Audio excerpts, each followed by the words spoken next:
Hello and welcome to the channel, everyone. This is Motor Mike Media and I'm your host, Motor Mike. Today we're going to talk about the Ford Ranger.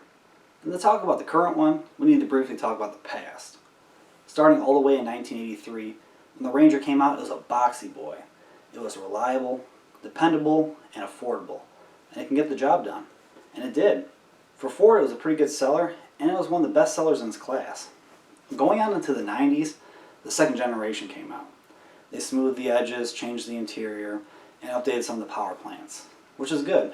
It stayed relevant, and it was still very competitive. Going into the early 2000s, there's a few little exterior tweaks here and there, and they changed the dash. And I had a 2001 version. Mine was nice, regular cab, regular box. I had the 4-liter V6, about 200 horsepower, 200 pound-feet of torque. It was peppy. It was a nimble truck. It got the job done. But after that, Ford made very few changes going into the 2000s. Very small updates, and the Ranger sales started declining. Other competitors either had all new models or got replaced by new generations, and the midsize truck market kept shrinking. So unfortunately, in 2011, Ford decided to pull the plug on the Ranger in the North American market. It was a shame, but they had to do it. Dealing with the recession that happened in 2008, 2009, seeing that market's shrinking and their sales shrinking, they had to pull the plug. Now, they still made the Ranger in other markets, and from that, they changed it throughout the years. And just recently, they brought that over to America, which is good. When they brought it here, they added a new power plant, as well as changing some of the exterior looks. The power plant being the 2.3-liter EcoBoost 4-cylinder. Same one in the Mustang and in the Focus RS. It's a good power plant, making good horsepower and good torque. And it's paired with the 10-speed automatic. Now, the 10-speed automatic is a co-design between Ford and GM. And in all the vehicles it's been in so far, people like it. It's smooth, it keeps your engine in its power band, so it delivers you a nice, smooth, powerful ride while giving you some fuel economy, which is good. Looking at the competitors, being like the Toyota Tacoma, which is the #1 seller, that only has a 6-speed automatic with a 6-speed manual as another one. And it's good to have the manual as an option, but only 6 gears in the automatic. Sometimes more gears is more better. The Ranger made a decent splash when it came back to America. Now, the forbidden fruit being the Ranger, Raptor. We've seen pictures of it overseas doing some jumps, and it's awesome. But because of restrictions, they didn't want to bring that diesel here. So while people wanted more off-roading, Ford decided to give you some answers. What they did was they offered packages. So if you wanted to customize or personalize your vehicle, you could.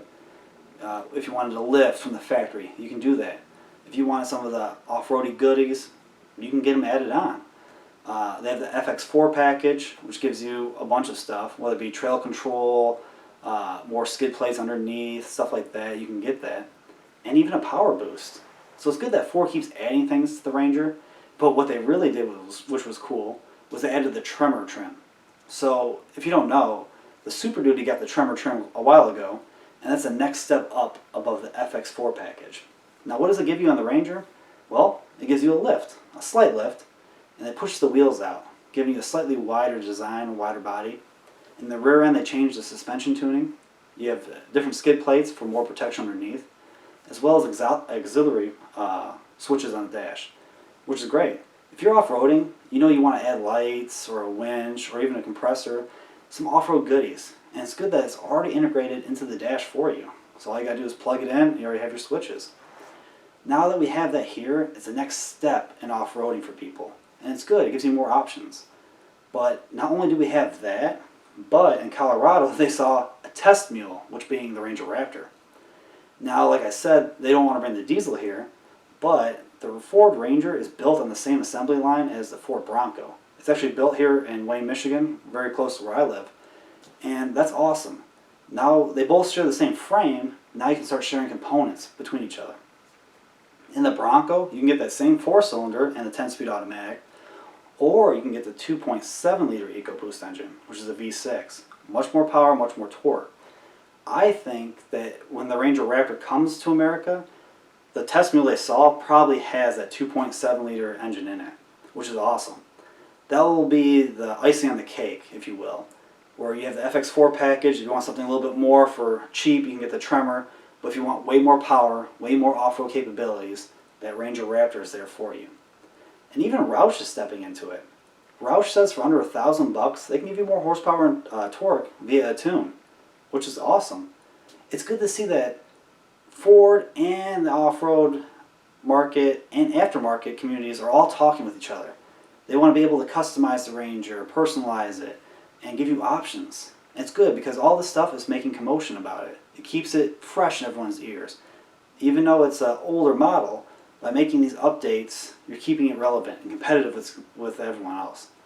So let me know in the comments below. Do you think they're doing enough? What do you guys think about the Ford Ranger? Do you think it'll ever be good enough to actually dethrone the #1 selling Toyota Tacoma? Who knows? I'd be curious to find out. And don't forget to like, comment, subscribe, hit the notification bell so you can stay up to date on the latest and greatest. And I thank you guys for watching. I'll see y'all in the next one.